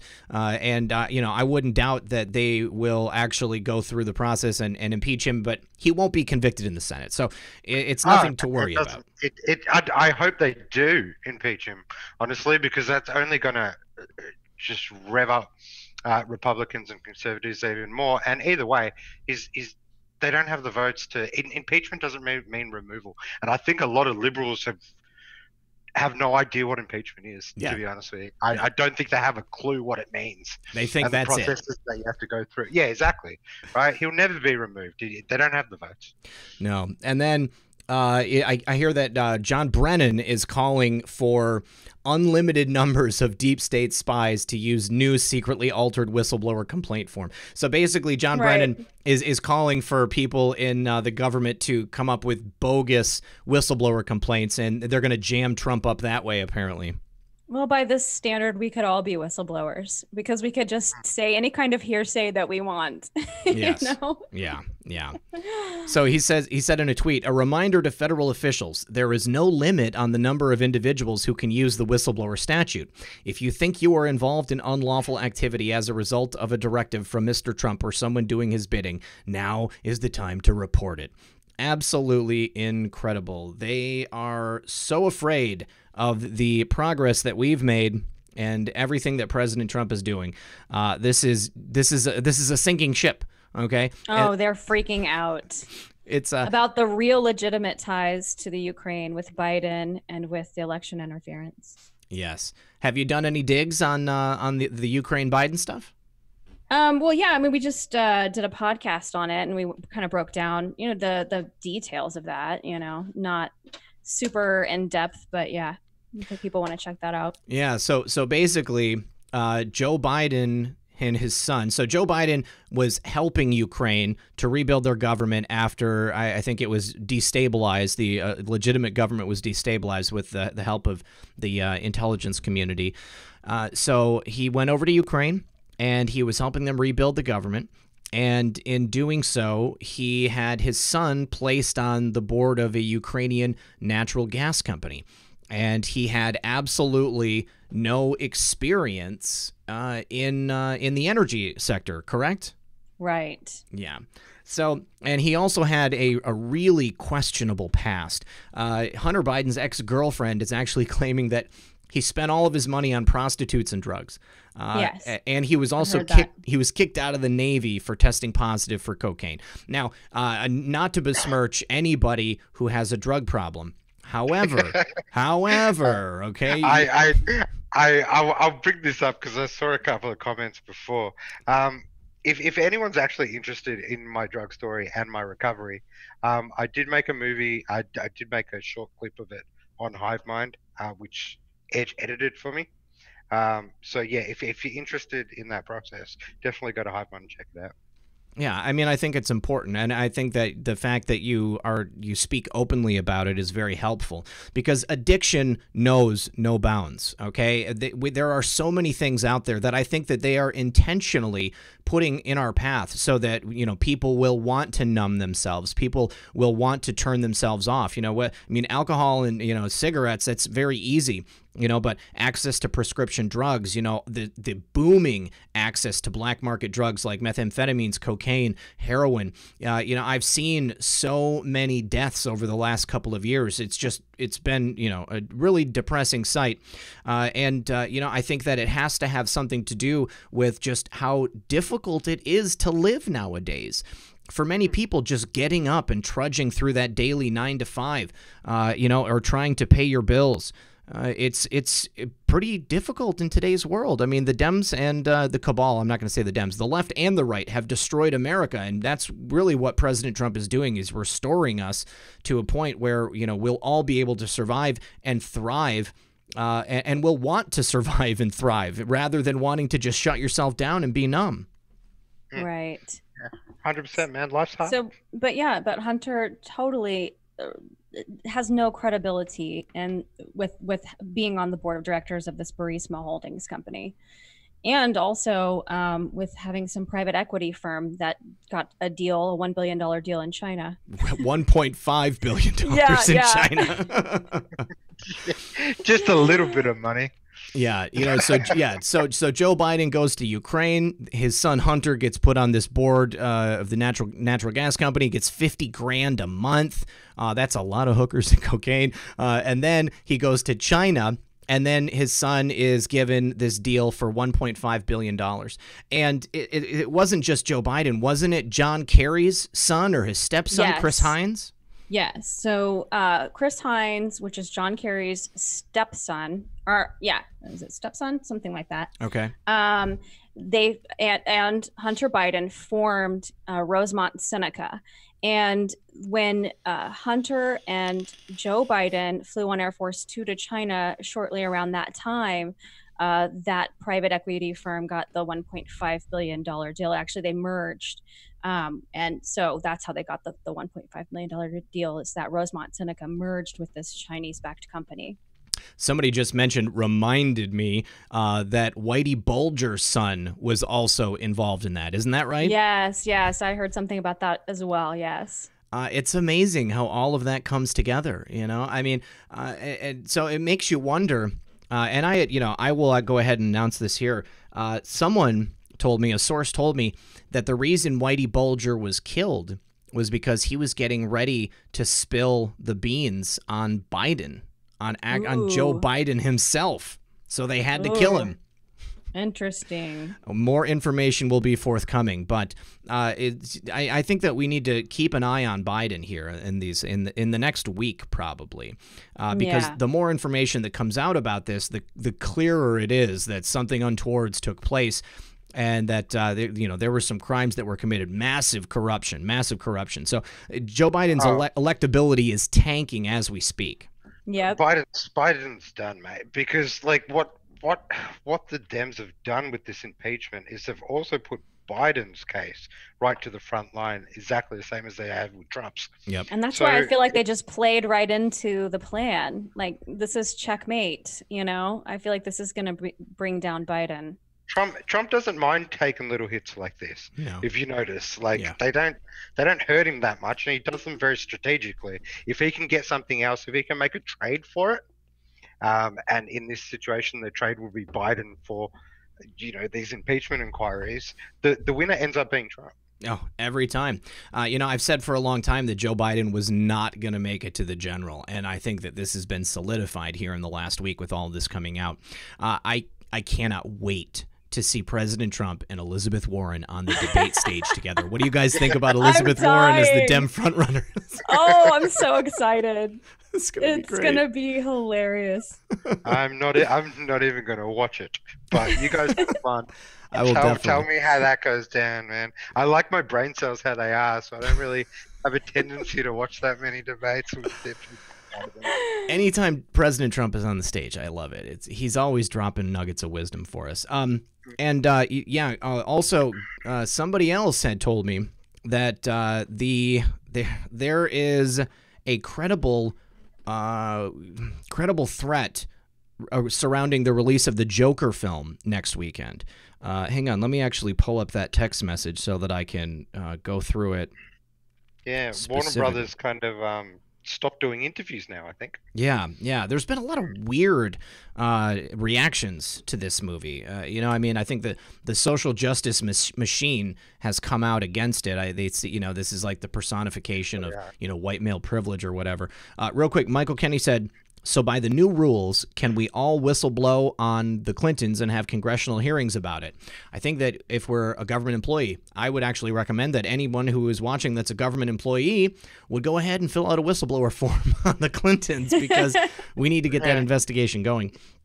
Okay, so the U.S. National Guard is on heightened alert for FF possibilities in regards to the opening of the Joker movie, and that many people have been put on active duty. No specific information as to where, but just in general. So maybe wait until after opening weekend to go see that movie, or everybody just be on high alert. I am going to be getting some more specific information about that from people in the military. So we'll see what comes up. That's so upsetting. It is, and it calls back to the event in Aurora, Colorado, that happened with the opening of the Dark Knight or Dark Knight Rises or something like that. Yeah. Well, so let me see, what else was there? There was something else in relation to Biden that I wanted to talk about. Go back to that warning, that false flag warning. Yeah. So do we know yet when 8chan is going to be back up? Well, Code Monkey has come out and said, hang on, let me see if I can pull up that tweet. Hang on, let me get it. I just saw something that was general, like in the coming weeks or, Yeah. soon. It wasn't like a specific date. No specific date, but let me see, where is it? Okay, so on the 27th, he said, everything should make sense soon. In the final stages of setting up new systems now. I'm not going to promise a date yet, but things are looking optimistic. So, I mean, what do we know? We know that they are essentially building the infrastructure from the ground up so that they can be insulated and they don't have to worry about some outside entity being, able to shut them down at any given moment. So they're making basically their own DDoS protection service. I'm sure that they are hosting themselves now. And I don't know what they would do with the domain, with their registrar, unless they have themselves become a registrar. I rather them be down for as long as it takes, and for them to get it right. Exactly. And just to go fast into something. Yeah. No, that makes a lot of sense. Let me see. And, I wonder if it has anything to do with this tweet back here from December of 2018, but Ron, Code Monkey, says, my team just implemented the first anonymous text board built from the ground up on blockchain technology. While still raw and basic, it will be developed into an impregnable castle which will stand tall and defend free speech forever from all detractors. That's VIPsumo.com. So, I mean, I think that it makes sense that if Ron and his team was already working on a blockchain-based, message board, why not combine the two, 8chan on this blockchain system so that it is impregnable and they won't be able to take it down? Yeah. There you go. Like there's still a lot of other chans that are doing work and researching and stuff. It's just 8chan is the most popular ones. But there's 4chan. There's a lot going on in politically incorrect, and that there's a lot of sites on Tor and stuff too that I won't get into. But there's research hasn't stopped. It's just stopped on the main board, which is 8chan. We've been scattered. Badly. Exactly. How about Vote? I know that Vote was down for a period of time. Are they back up and running? Do you guys use Vote? No, I don't use it. Okay. I started an account way back when it first came out. I don't know. I think it was around 2015. But I stopped using it just because I just was basically doing everything on Twitter on 8chan. And I used to use 4chan back in the day, but I don't know. I got other people that do it now, so I'll be happy to look around. I do miss 8chan. I'm not gonna lie. We miss it too. Yeah. A lot of people want it back. One point that we made earlier, we were talking about, people saying that they miss Q. They wish that Q would come back. And I think that one of the most important things that we can remember is that part of this operation was to galvanize us and to help us become what we are today. You spoke about this earlier, Edge, excuse me. Yeah, I feel like the main purpose of Q was to, galvanize us, but unite us, and also to create an alternative media and to become powerful in that area. And that has been accomplished, and we're still moving forward with that. So that mission, whether Q comes back, which I believe Q will, but we do know that that Q is finite, right? We realize that it's not going to be going on forever. So the whole purpose was to really kind of create a group of people who are going to help wake up others and have a sense of unity and get information out and be an alternative source of media. And that has been accomplished, and it will continue even when that day comes when Q makes their last post. And it will continue on. Q will have a legacy. We are that legacy. And so we don't need to keep hoping for Q to come back. I do. I hope for Q to come back. But I'm okay. I'm just going to keep going along with the mission, I absolutely agree. The most important thing is that we are awoken and we have come together as this immutable force. It doesn't matter, in my opinion, if Q ever comes back, because the sleeper has been awoken. We are out here doing this work. We are, red pilling people on a daily basis, and we're continuing with our own evolution. We are the news now. We have essentially replaced the mainstream media. That's why we're such a threat, is because we're out here giving the information direct to people. We're doing this without any agenda, without the corporate personhood behind us telling us what we can or can't do. I think that, we were talking about this earlier. There's a way that I tried to slip through with, as little of the flags being tipped off as possible. But all the information is still the same. There's a way that you can talk about things, and there's a way that you can approach a subject to still inform people without putting yourself quite so much on the radar of these overlords that are looking to remove us every day. Yeah. Right. Yeah. I've over time on Twitter, you kind of learn certain things. Like I see a lot of people doing a lot of things and getting banned for it, and it's like you got to be real careful, right? Especially how you word things. you can word things in a way that you don't need to come out, you don't need to swear, Right. and you don't need to, as much as you would like to sometimes. Yeah. That's the things that are going to get you. And whatever chance they find to get you, they will. And especially if you're on their radar, it can be the littlest thing. You know, just because you see liberals and all that using certain language and doing that doesn't mean you can. Right? Right. Not that it's trying to shut you down, just that you just got to be smarter. You got to work around them.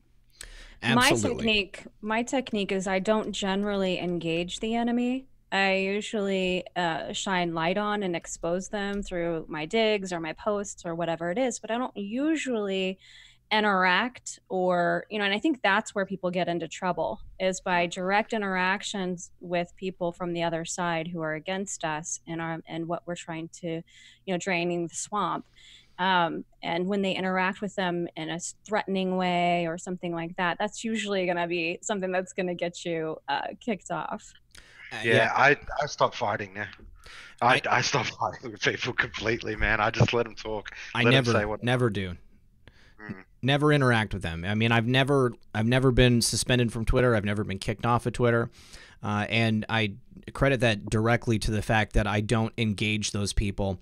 And when I talk about things, I try to do it in a certain way. I mean, like you said, you learn how to speak on Twitter so that you get your point across without being inflammatory, without putting yourself in danger of having your account shut down.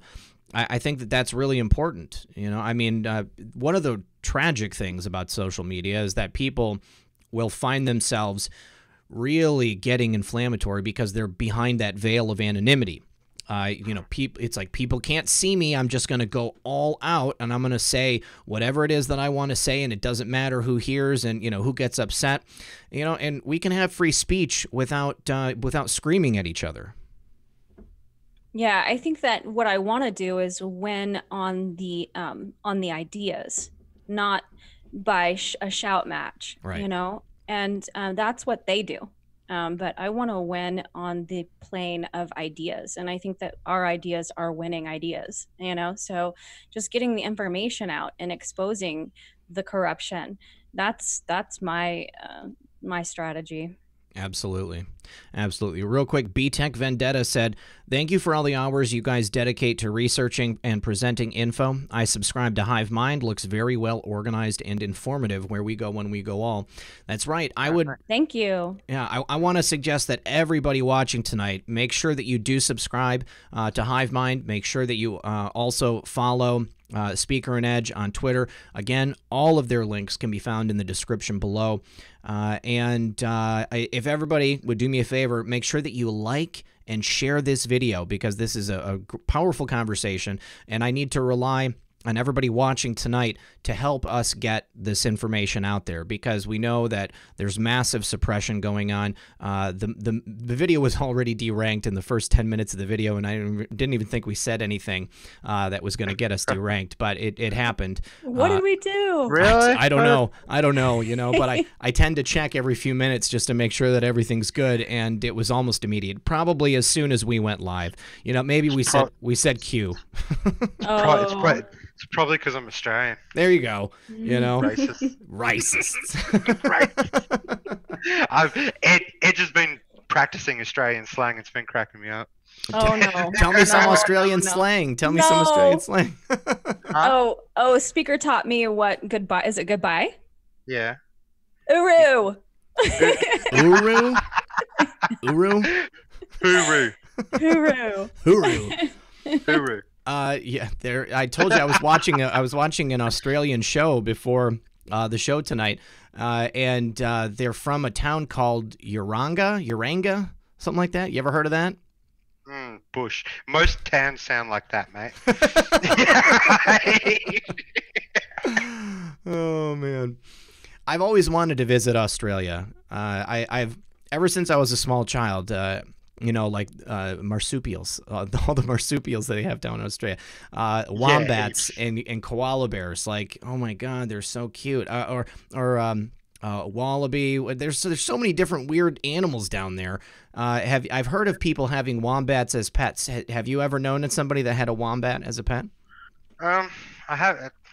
I don't know anyone that's kept them, but they're everywhere. Like when you're driving, you'll see wombats and stuff, man. Really? Well, especially where I am, I'm more bush, so.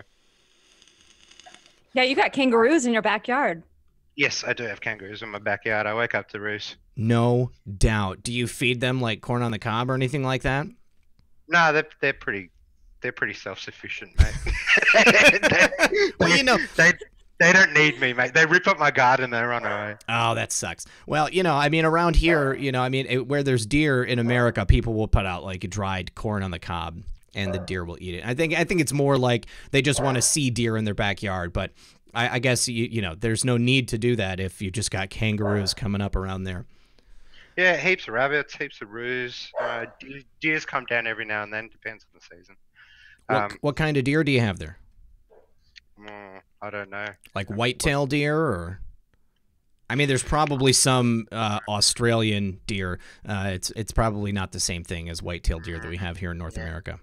Yeah, I don't know the species. I'm sure there's a few different types. I'm not big on deer. Jojo, my mod, says, can you ask the speaker about his icon? We already talked about the hive mind icon, so I can only assume that you're talking about the one here on the bottom. Did you design this, and is there any particular meaning to it? Absolutely not. I just thought it was really funny. It was really cool. I've been using it since I was like for a few years now. And it's just a little dude with a hat, and he's just Who's the guy on the left hand side? It looks like a Pokemon or something. Yeah, I made that was like a symbolism of my dog, man. But I just made him as like a cool character, so he's always like rocking with me. But yeah, my dog's passed away now. But that's the character that I just had him with me, because every time I used to go on Twitter when I first started Twitter, he'd always sit on my lap. So I always like tweet, and he would be with me as I'm doing those things. So I thought I'd put him in my RV. I thought that was fitting. That's awesome, dude. It's Fizzgig. In some way. It's Fizzgig, yeah. Fizzgig. Muffin is often in my lap as I'm tweeting as well. Usually, Muffin's gotten bigger over the years, obviously, but what she loves to do is, like, if I'm laying in bed, she'll like go lay between like my feet and my calves, because she wants the warmth, I guess, probably. And then Chi-Chi will kind of like lay like on my side, and they just like chill with me. They will stay in bed all day. Like in the mornings, like I try to get up and they're like laying like all over me, and they will physically stop me from getting out of bed. But I got to. It's like, I got to get up, guys, you know, either come outside or go back to sleep. And 9 times out of 10, they'll just go back to sleep. Yeah, I'm just seeing some messages here about hive mind and YouTube. Our YouTube can be pretty hard to find sometimes. I don't know Type why. in H1VEM1ND, and it will pull up. It'll be the first one. Even then, I found another way to do it easier. Just type in hive mind and then one of our names, and it comes up generally straight away. You can also follow the link directly in the description, or the link that I just put into the chat. Red Pill has it covered. There you go. That's there right, you go. guys. I'm a professional. I want to make sure. I want to make sure people sub to you guys. I would be interested to see how many subs you guys have after the show. So, guys, yeah. Also, if you could get your listeners to subscribe to Corey's Digs website. YouTube channel. We do a podcast over on her channel. Yeah, that's a great idea. Corey has been on the show before. Let me see. I will put. Let me see. I have Corey's website, I think.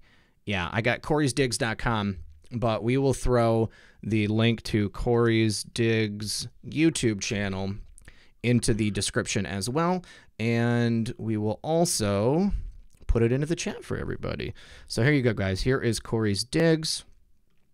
POTUS is on a Twitter storm right now, God's Guy says. So maybe we should check that out here now that we're at the end of the broadcast. We've got 3 minutes left, guys. Do you have any final words that you want to leave the audience with? We just love you guys. Thank you so much for all the support. It's just so it's why we do it. You know, I mean, we do this just to be of service to you and to have a sense of community with you. So thank you. Yeah, Edge nailed it. It's we just your feedback and the reactions of the things that we do to some people, that we're actually making a difference in some way, means everything to us. I mean, that's why we're here at the end of the day. So thank you all very much, and we love you. Totally agree. I love you guys too. Thank you so much for hanging out with us tonight. Well, it doesn't look like POTUS is necessarily on a Twitter storm. I see that he did just retweet something about Joe Biden having a problem. Hunter Biden was paid clearly to be selling influence. I think I would have to agree with that. To impeach any president over a phone call like this would be insane. That's from Senator Lindsey Graham. I think it is insane. It's clearly the state of mind that the Democrats are in right now. Like we said earlier, this is a last-ditch effort to finally, once and for all, remove a duly elected president from his office. President Trump has done so much. Every morning I wake up, I thank God for the point that we are at, because if it wasn't for President Trump, if it wasn't for the work that he did, the amazing sacrifices that he's made in his personal life, to be here in this position, helping to save America on a daily basis and the rest of the world, we would probably be in a much different place. You know, can you imagine what would have happened if Hillary Clinton would have won? If Hillary Clinton would be president of the United States, what a different landscape we would be in right now. Oh yeah, Oh, and gosh. I think a lot of us wouldn't be doing what we're doing. No. I mean, just that one moment in history changed and motivated so many people Yes, to it did. lift themselves up and to help lift others up. Yeah. And that in itself is a huge victory. Definitely. All right, guys. Well, we have reached the end of our regularly scheduled broadcast. I did forget to mention Thomas is sick. Thomas from True Reporting is really sick. He's under the weather, and somebody mentioned it in B-Bunch. B-Bunch mentioned it. So I do want to keep everyone... I want to ask everyone to keep Thomas in your thoughts and prayers. He does need it. I'm going to check in with him after the broadcast. Thank you both for being here tonight. You really made this an excellent show. I knew that it was going to happen, but, I would be remiss if I didn't tell you directly. So thank you both for being here. I so much appreciate it, and I can't wait till we can do another show together. Our pleasure. Our pleasure, buddy. Thank you so much for having us on. All right, you guys. Thank you to the audience as well. If you before you leave, make sure that you like the video. If you have not subscribed yet, please consider subscribing. Make sure that you share this on your favorite social media platform. And you can see me every Friday and Saturday night, 10 p.m. Eastern on Fridays, 9 p.m. Eastern on Saturdays, and then every day, Sunday through Thursday at 6 p.m. for the daily news roundups. As always, this has been Red Pill 78. I am the Corruption Detector, and this was your Red Pill News for Saturday Night Livestream. Good luck, everyone, and God bless.